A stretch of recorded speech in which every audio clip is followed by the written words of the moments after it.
Let's bring in Kiron Skinner with us now, former director of policy planning at the State Department and a Fox News foreign policy contributor. So, Kiron, should the president speak out more forcefully for the Hong Kong demonstrators? Just heard him say that he is with them. That way he would remind Beijing of its commitments, or is this best being held behind closed doors?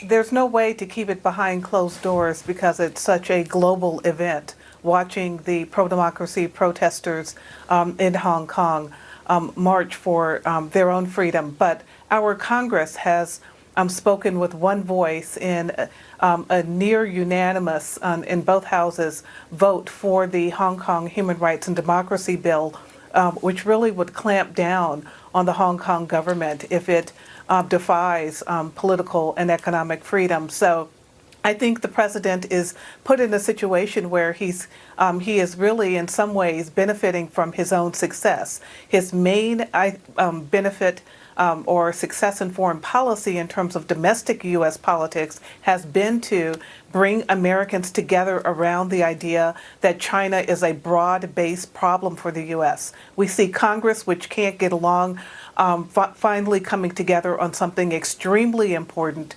and speaking to the Chinese government with one voice. That would not have happened had Donald Trump, starting from his presidential campaign, pushed the idea of China as our big global competitor, one that has to be addressed in very strong terms. And what do you think our diplomats, perhaps the president himself, when he has the telephone call with President Xi, what are they saying?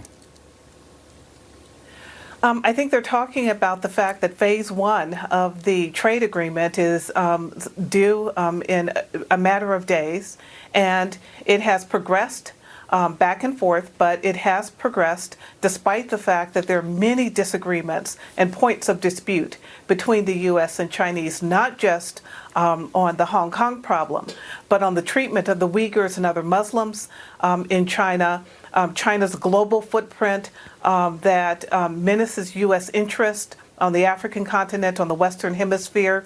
All of those things have been there. I think the president has a strong case when talking to his counterpart to say that despite all of this, we have made progress on trade. Hong Kong should not stand in the way, and Congress's action, which the president may ultimately sign, should stand in the way of a final agreement between both sides. And meanwhile, while the demonstrators continue in Hong Kong, they're also continuing in Iran. We just heard the Iranian authorities denying that 100 people have been killed, but the Iranian opposition, the National Council of Resistance of Iran, they say the numbers are bigger than that. They say 300 people have been killed, 4,000 injured, 10,000 people have been arrested. Should the president speak out? He has spoken out against the regime. Should he do even more and not fall into the trap that President Obama fell into by not giving the Green Revolution enough of support when that broke out? I agree with the premise, Eric, of your question. And yes, the president should speak more strongly on human rights abuses in Hong Kong, in Iran, throughout the world, because I think it's a key pillar of U.S. foreign policy, and it always has been, to address issues of human rights and democracy. And that has to be worked out in this administration. I think the State Department should help and play a larger role with the White House in developing a more comprehensive Trump doctrine that knits in human rights along with issues of national sovereignty, burden sharing, regional partnerships, the other pillars that the president himself has so strongly articulated. I think the human rights component is quite tricky, but it does need to be there, and a greater partnership between the leadership of state and White House will make that happen. Yeah, talk about human rights. I mean, they execute the opposition, the members of the National Council of Resistance of Iran. Their leader, a woman named Maryam Rajavi, who we reported on here frequently in the past, she is saying, and calling on the opposition to rise up. She's saying the Secretary General of the UN should investigate crimes against humanity by the regime. Let me read you part of her statement. Quote, "Since the detainees are at risk of being tortured or executed, the UN must immediately send, investigate, and fact-finding missions to Iran. The leaders of this regime must face justice for committing crimes against humanity. Silence and inaction are not only a violation of international conventions, laws, and standards, but also embolden the mullahs to continue to commit these atrocities against the Iranian people.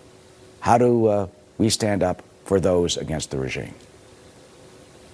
Well, looking to the UN to be the leader on international human rights often does not work.